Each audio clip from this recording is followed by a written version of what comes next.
톰 소여의 모험이라는 소설을 쓴 작가가 막 트웨인이라는 사람입니다. 이 막 트웨인이 쓴 유명한 작품 중에 왕자와 거지라는 소설이 있습니다.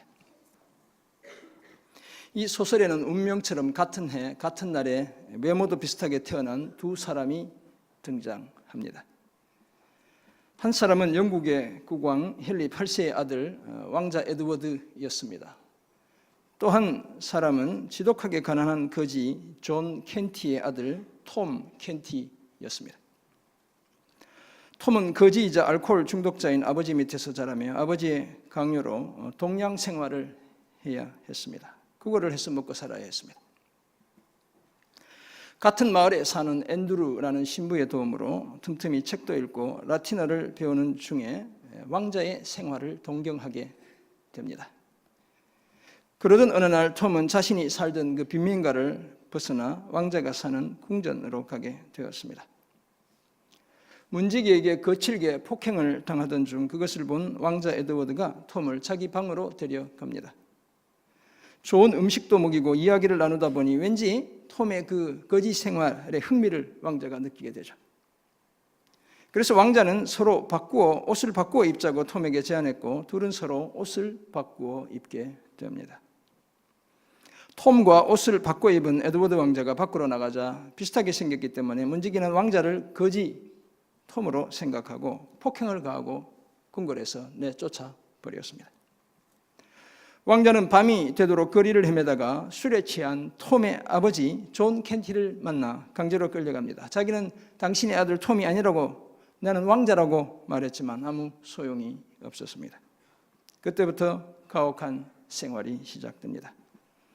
아버지 헨리 8세 국왕의 서거 소식을 들었지만 그 장례식에도 참여할 수 없었습니다. 자기가 진짜 왕자라고 아무리 말해도 아무도 그 말을 믿어주지 않았습니다. 에드워드 왕자처럼 자신이 입고 있던 왕자의 옷을 벗어주시고 우리가 입고 있던 누더기를 대신 걸치신 분이 한 분 있습니다.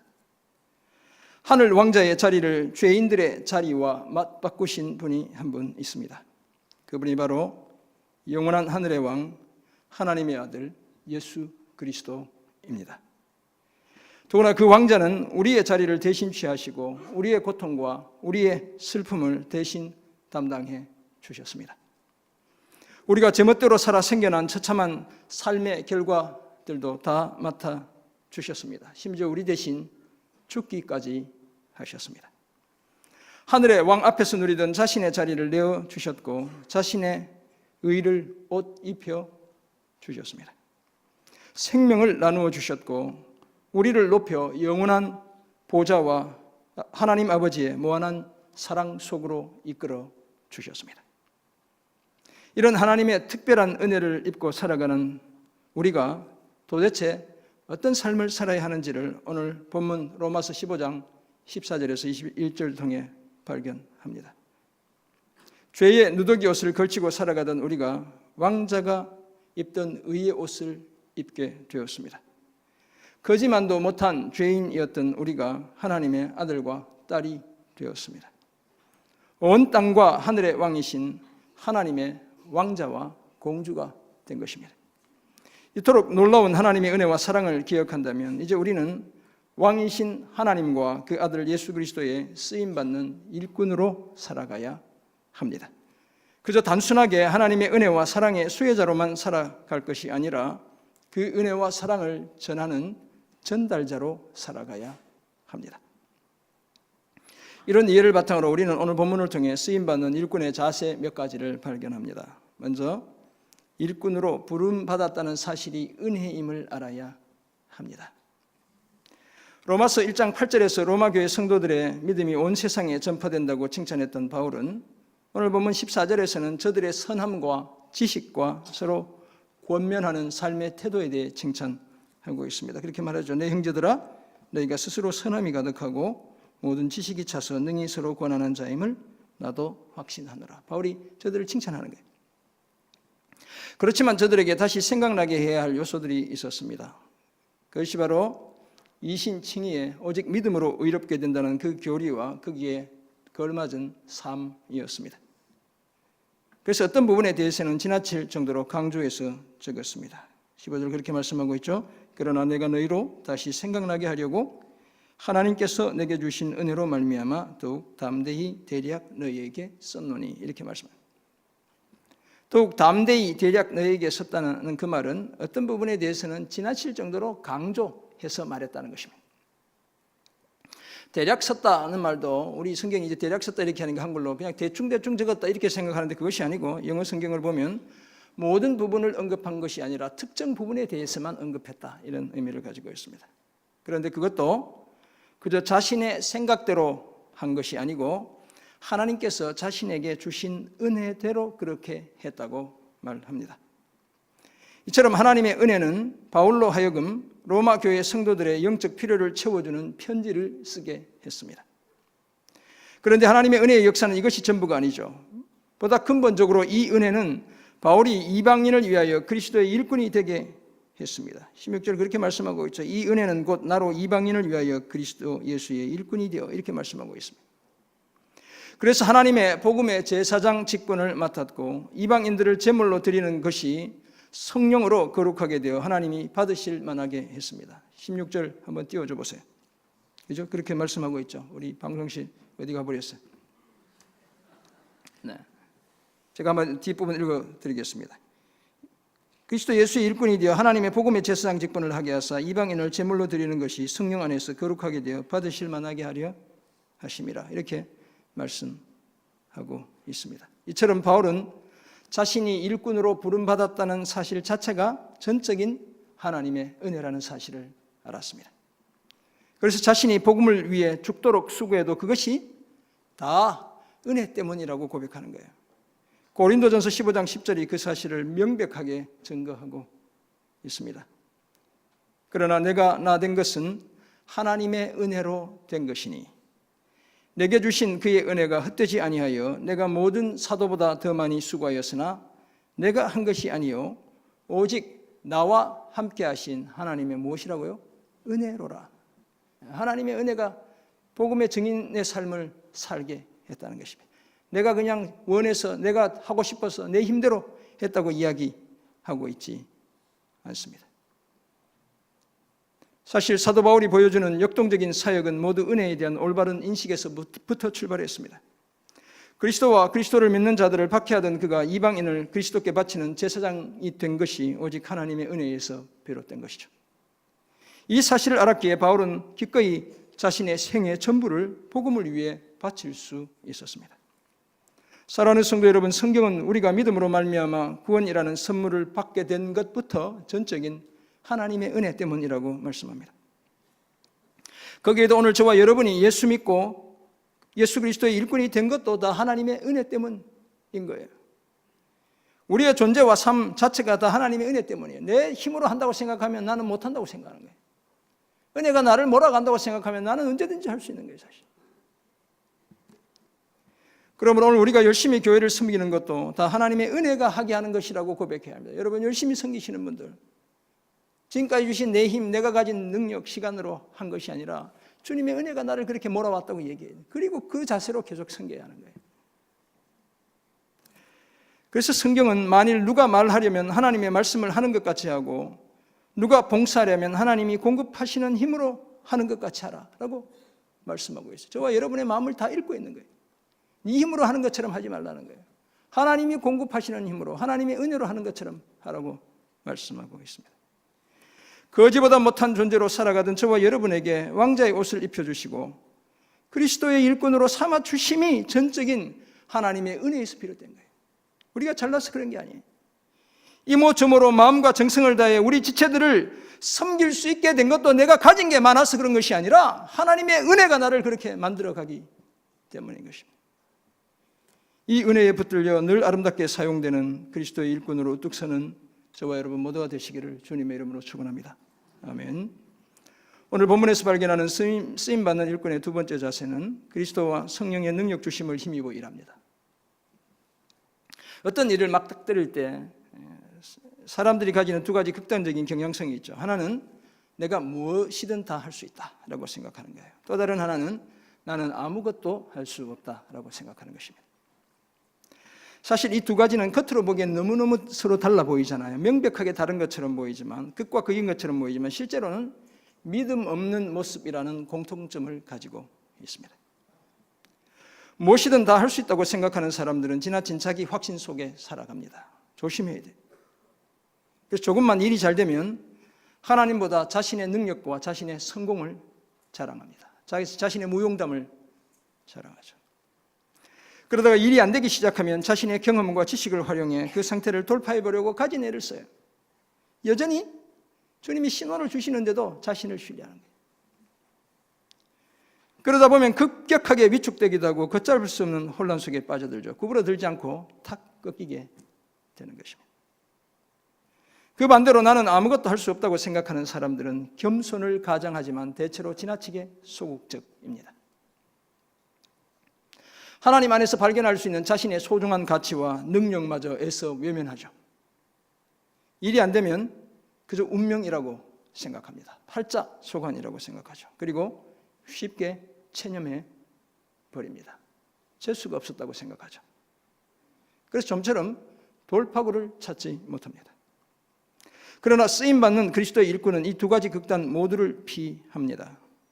무엇을 하든 자기 힘으로 하려 들지 않습니다. 무기력하다고 해서 마냥 손을 놓고 지내지도 않습니다. 자신감이 충만할 때든 자신감이 결여된 때든 언제든지 예수 그리스도와 성령의 능력을 힘입습니다. 이 사실을 오늘 본문 로마서 15장 17절에서 19절이 말씀하고 있죠. 바울은 자신이 그리스도 예수 안에서 하나님의 일에 대해 자랑할 것이 있다고 말합니다. 이 바울의 이 겸손을 우리가 주목해야죠. 아무 것이나 함부로 자랑하겠다는 게 아니죠. 그리스도께서 이방인들을 순종하기 위해 자신을 통해 역사하신 것 외에는 감히 말하지 않겠다라고 말하고 있습니다. 그것이 무엇입니까? 말과 행위로, 표적과 기사의 능력으로, 그리고 성령의 능력으로 이루어진 것들이다라고 말합니다. 이처럼 바울은 그리스도와 성령의 능력을 힘입어 예루살렘으로부터 두루 행하여 일루리곤에 이르기까지 그리스도의 복음을 편만하게 전했습니다. 오늘 19절이 그 사실을 다 말씀하고 있잖아요. 일루리곤이라는 지명은 지금의 그 지중해 안쪽의 아드리아해 근처의 지역인데, 알바니아, 또 여러분 중에 크로아티아 여행 다녀오신 분 들어 계실 텐데, 크로아티아 해변 지역 등을 지칭하는 거예요. 성경의 또 다른 지명으로는 달마디아로 불려지기도 해요. 거기까지 가서 복음을 전했다는 것이죠. 사랑하는 성도 여러분, 그리스도의 신실한 일꾼은 무엇을 하더라도 그것이 자기의 힘으로가 아니라 예수 그리스도와 성령의 능력을 힘입어 하게 됨을 인정합니다. 바울이 그렇게 복음을 전했지만 내가 한 게 아니고 은혜 때문에 주님이 능력 주심으로 성령의 능력을 따라 했다고 고백하는 것이죠. 복음을 전하는 현장에 나타나는 무수한 표적과 기사는 전도자들이 무슨 신비한 능력이 있어서 그런 것이 아닙니다. 우리 바울 정도 되면 막 자랑할 만하잖아요. 예수 그리스도의 이름으로 행하고 성령의 능력을 힘입기 때문에 가능한 일이었죠. 그래서 바울은 골로새 3장 17절에서 이렇게 말합니다. 또 무엇을 하든지 말에나 일에나 다 주 예수의 이름으로 하고 그를 힘입어 하나님 아버지께 감사하라. 위대한 사도 바울이 성도들에게 주는 당부이죠. 그러므로 오늘 우리가 정말 쓰임받는 그리스도의 일꾼이 되기를 원한다면 우리도 내가 다 할 수 있다는 생각은 물론이고 나는 아무것도 할 수 없다는 그 생각도 함께 버려야 합니다. 예수님은 제자들에게 할 수 있거든이 무슨 말이냐, 믿는 자에게 능히 하지 못할 일이 없느니라 라고 말씀하셨죠. 하나님을 믿고 예수 그리스도와 성령의 능력을 힘입을 때 우리는 무엇이든 할 수 있습니다. 그 무엇이 과연 무엇이겠습니까? 우리가 져야 할 십자가를 거뜬히 지을 수 있다는 거예요. 막 세상을 뒤집고 일확천금이 떨어지게 하고 이런 게 아니라 우리가 져야 할 그 무엇, 십자가를 거뜬히 지을 수 있다는 거예요. 복음을 가르치고 복음을 전파하며 복음으로 치료해낼 수 있습니다. 상처 입은 영혼을 위로할 수 있고 죽어가는 영혼을 하나님 앞으로 인도할 수 있습니다. 예수 그리스도와 성령의 능력을 힘입을 때 할 수 있습니다. 그것도 아주 잘 할 수 있습니다. 이 사실을 기억하고 그리스도와 성령의 능력을 힘입는 하나님의 일꾼으로 우뚝 서는 저와 여러분 모두가 되시기를 주님의 이름으로 축원합니다. 아멘. 오늘 본문이 말하는 쓰임받는 일꾼의 마지막 자세, 개척 정신을 잃지 않는 것입니다. 개척 정신이라고 해서 이제 교회만 개척하는 거 생각하지 마시고 우리가 함께 어떤 자세로 살아야 하는지를 생각해 보겠습니다. 오늘 본문에 따르면 바울은 개척 정신을 잃지 않고 복음을 두루 편만하게 전했죠. 그래서 바울은 그렇게 많은 곳을 다니면서도 이미 그리스도의 이름을 부르는 곳에는 가급적 복음을 전하지 않기로 힘썼습니다. 20절이 그렇게 말씀하죠. 또 내가 그리스도의 이름을 부르는 곳에는 복음을 전하지 않기를 힘썼노니 이는 남의 터 위에 건축하지 아니하려 함이라. 바울의 이 태도를 우리가 배워야 되는 것이죠. 자신이 한번 복음을 전했던 곳에 다시 가지 않았다 이 말은 아니잖아요. 바울이 여러 번 방문했던 교회들을 다시 돌아보며 교회를 건강하게 세우는 일들을 감당해요. 사도행전도 그 사실을 이야기하고 있고, 그 말이 아니라 다른 사람이 닦아둔 복음의 터 위에 또 다른 하나님의 집, 하나님의 교회를 세우려 하지 않았다는 거예요. 영적으로 다 차려진 그 밥상에 그저 젓가락 하나 얹어놓는 그런 짓을 하지, 염치 없는 짓을 하지 않았다는 것입니다. 그렇게 하기보다 주의 소식을 받지 못한 자들이 보게 되고 듣지 못한 자들이 깨닫게 된다는 이사야 52장 15절의 말씀을 늘 기억했습니다. 바울의 일종의 좌우명과 같은 것이죠. 기록된 바 주의 소식을 받지 못한 자들이 볼 것이요 듣지 못한 자들이 깨달으리라 함과 같으니라. 이 개척 정신을 가지고, 왜냐하면 복음을 듣지 못한 자들이 복음을 들어야 한다는 그 사실을 이 본문이 이야기하는 거잖아요. 이 정신을 가지고 지중해 동쪽 지역을 중심으로 복음을 전하고 또 전하다 보니 그토록 가고 싶었던 로마, 그토록 가고 싶었던 서바나에 아직 못 갔다는 거예요. 번번이 길이 막혔다고 이야기합니다. 우리가 다음 주 지나고 그 다음 주에 그 내용을 보게 될 것입니다. 이 시대의 교회들도 바울의 이 개척 정신을 본받아야 합니다. 정말 불가피한 경우가 아니라면 대형 교회들이 다양한 지역에 같은 이름의 지교회를 세워두고 본 교회가 그 교회를 관리하며 교세를 자랑하는 그런 태도를 고쳐야 합니다. 제가 미국에서 개척하기 전에 교회를 탐방하며 다녔던 6교회 중 하나인 달라스의 그랩바인이라는 도시에 있는 그 펠로십 처치라는 교회가 있었어요. 에드 영이라는 아주 유명한 목사님이 사역하시는 교회. 이 교회는 그 주변 도시에 교회를 세워둔 것은 물론이고 마이애미 엄청 먼 곳 차로 가면 24시간 가야 되는 것이에요. 제가 최근에 또 보니까 낙스빌, 테네시에, 심지어 두바이에 또 펠로십 교회를 세워놨더라고요. 본 교회 외에 지교회에서 주일에 목사님이 설교를 하기 위해 제트 여객기를 구입하는 것을 제가 보았습니다. 타고 가셔서 설교를 하셔야 되는 거예요. 그러니까 우리는 이제 그러면 이제 난리가 나겠지만 미국 사람들 별로 욕은 하지 않아요. 제가 이제 목회적으로 판단하는 거예요.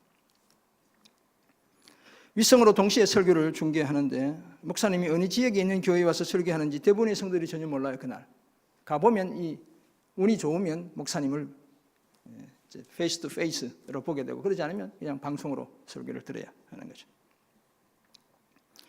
그렇다고 저는 큰 교회를 무조건 비판하지는 않습니다.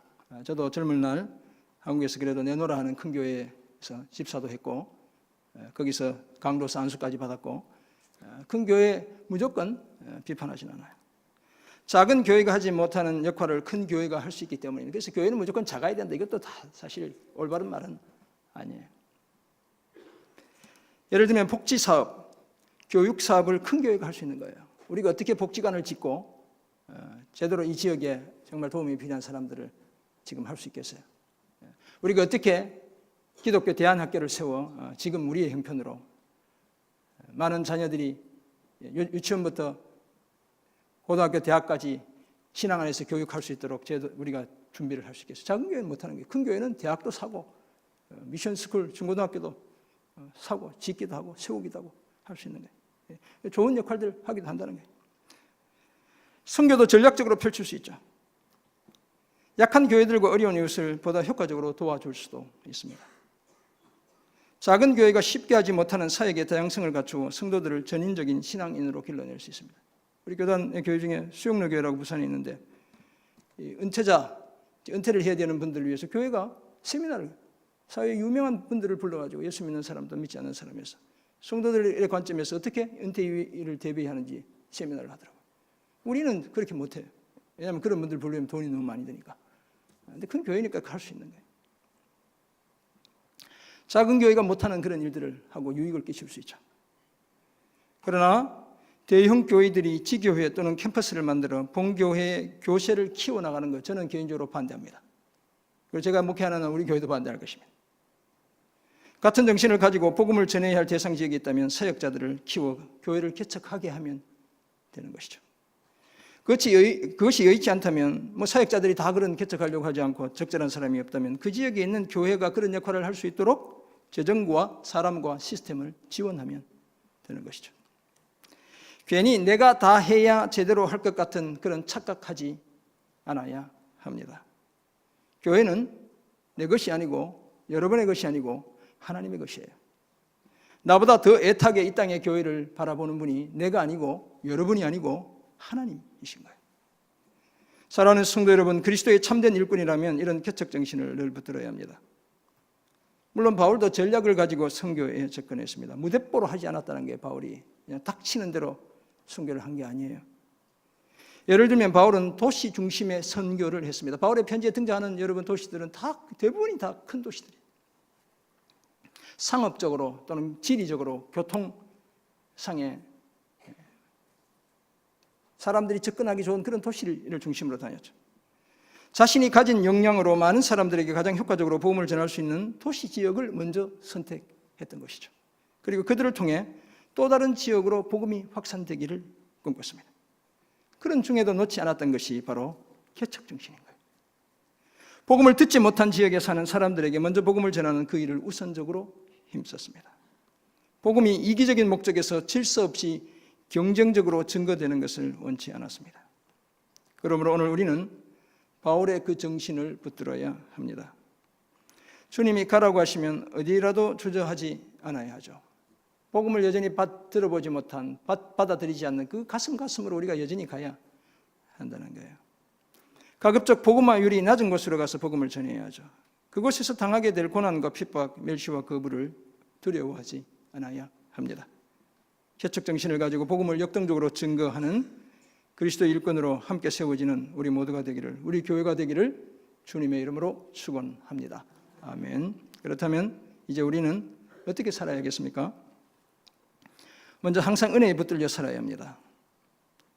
은혜라고 생각하면 우리는 흔히 받고 누리는 것이라고 생각합니다. 그래서 은혜는 늘 받아야 된다고 생각하죠. 따라서 은혜에 내 삶의 주도권을 내어드리지 않고 그저 은혜를 누리려고만 합니다. 그러나 이것은 은혜의 역동적인 측면을 다 이해하지 못한 것이죠. 사실 하나님의 은혜를 제대로 들여다보면 그 은혜는 엄청나게 능동적이고 적극적이고 활동적인 거예요. 은혜가 나를 막 만들어가는 거예요. 은혜의 활동은 그 깊이와 넓이를 다 측량할 수 없을 정도로 어마어마합니다. 그러므로 우리는 은혜를 받을 뿐 아니라 은혜가 우리 안에서 역사하도록 우리의 자리를 내어드려야 하는 거예요. 그래 은혜가 나를 하나님이 원하시는 사람으로 만들어가는 거예요. 하나님의 은혜가 바울로 하여금 로마에 있는 성도들에게 편지도 쓰게 하고 이방인을 위한 그리스도의 일꾼이 되게 하는 거예요. 그렇게 은혜에 붙들려 살아가는 삶이 가장 행복한 삶이죠. 왜냐하면 자신을 신뢰하는 것보다 하나님의 은혜를 신뢰하는 것이 항상 훨씬 더 안전하고 확실하기 때문에 그렇습니다. 이 하나님의 은혜에 붙들려 증인의 삶을 살고 그리스도의 재림의 영광을 사모하며 살아가는 저와 여러분 모두가 되시기를 주님의 이름으로 축원합니다. 아멘. 두 번째 적용점, 복음 증거의 열정을 회복해야 합니다. 기독교는 기본적으로 선교를 지향합니다. 그렇다면 예수를 믿는 우리의 삶이 기본적으로 선교 지향적인 삶이 되어야 합니다. 모이면 예배하고 흩어지면 전도하는 것, 우리 기독교의 두 가지 근본적인 지향점이죠. 그래서 이 두 가지 중에 어느 한 가지만 또 제대로 놓치고 있으면 교회는 절반의 교회인 거예요, 사실. 바울은 역사상 가장 위대한 선교자였습니다. 바울에게 있어서 복음을 전하는 일은 단지 의무가 아니라 열정 그 자체였죠. 불타는 거예요. 전하지 않으면 화가 있을 것이다. 이렇게 얘기하면서까지 전하잖아요. 부득불해야 될 일이다. 이렇게 얘기하면서 전해요. 그는 이방인을 위해 하나님의 복음을 선포하는 것을 자신의 일로 삼았습니다. 그리고 이것은 이방인들을 하나님께 바치는 제사장의 직분이기도 했죠. 그 직분을 열정을 가지고 감당하는 거예요. 복음의 열정이 사도 바울을 사로잡았기에 바울은 사도행전 20장 24절에서 이렇게 말해요. 내가 달려갈 길과 주 예수께 받은 사명 곧 하나님의 은혜의 복음을 증언하는 일을 마치려 하면은 나의 생명조차 조금도 귀한 것으로 여기지 아니하노라. 아멘. 바울의 고백이에요. 제가 2부에도 말씀드렸지만 여러분 바울이라는 영화를 보시면 이 구절은 나오지 않아요. 근데 그 주인공이 그 목소리를 하면 훨씬 더 막 가슴이 막 그냥 터질 정도로 이렇게 말씀이 들려올 거예요. 저는 뭐 이렇게 드라마타이즈된 말도 잘 못하고 이렇게 하니까 하나님의 말씀을 들을 때 이런 은혜가 있기를 바랍니다. 이런 열정을 저와 여러분이 회복해야 합니다. 그래야 우리의 삶이 기본적으로 선교를 지향할 수 있죠. 여러분 여전도회 남전도회는 뭐라고 만든 모임입니까? 네? 왜 여전도회 남전도회일까요? 여친 목회 남친 목회 아니고 왜요? 전도하라고 만든 거예요, 여러분. 그러면 전도는 어떻게 해야 돼요? 벽을 허물어야 전도가 되는 거예요. 그냥 우리끼리 좋은 거 이거 이제 그만하셔야 돼요. 그거는 따로 계획하시면 돼요. 교회 말고 교회 밖에서. 여전도회 남전도회는 말할 것도 없고 우리의 구역도 지역도 주일학교도 선교를 지향해야 합니다. 문턱을 낮춰야 돼요. 그래서 제가 구역도 내년에 어떻게 재편하려고 그래. 이런 삶을 힘써 우리 교회를 역동적으로 복음을 전하는 공동체로 세워가는 저와 여러분 모두가 되시기를 간절히 소원합니다. 아멘. 소설 왕자와 거지에 따르면 궁전에 남은 거지 톰은 궁전 사람들에게 자기는 왕자가 아니고 거지라고 아무리 신분을 밝혀도 사람들은 저 왕자가 정신이 이상해졌다고 생각하는 거예요. 저 왕자가 갑자기 왜 자기를 거지라고 이야기하나 다 이렇게 생각해요. 이런 왕자를 걱정하던 헨리 8세 왕이 병이 들어 숨을 거둔 후에 새로운 왕이 등극하는 대관식이 벌어졌습니다. 왕자의 옷을 입은 진짜 거지 톰과 왕족들이 다수 참석했죠. 대관식이 곧 열릴 참이었습니다. 아버지가 서거하셨다는 소식을 들은 왕자 에드워드는 당연히 왕이 되어야 했지만 지금은 그저 거지였기 때문에 그 왕위를 이어받을 수가 없는 거예요. 자신이 아무리 왕자라고 내가 진짜 왕자라고 이야기해도 곤중들로부터 비웃음만 살 뿐이었습니다. 그때 자신을 위협하는 군중들로부터 자신을 구출해주는 한 인물이 등장하는데 그 사람이 바로 마일스 헨돈이라는 사람입니다. 그러나 에드워드 왕자는 존 켄티, 톰의 진짜 아버지가 보낸 불량배의 소가 다시 거지 소굴로 돌아가 고생을 합니다. 그 이후에도 이 마일스 헨돈의 도움을 받아 피해간 오두막에서 죽음의 위기를 벗어나기도 해요. 어떤 노인이 죽이려고 하거든요. 도둑으로 몰려 갇혀있던 감옥에서 마일스 헨돈의 도움을 받아 탈출하기도 합니다.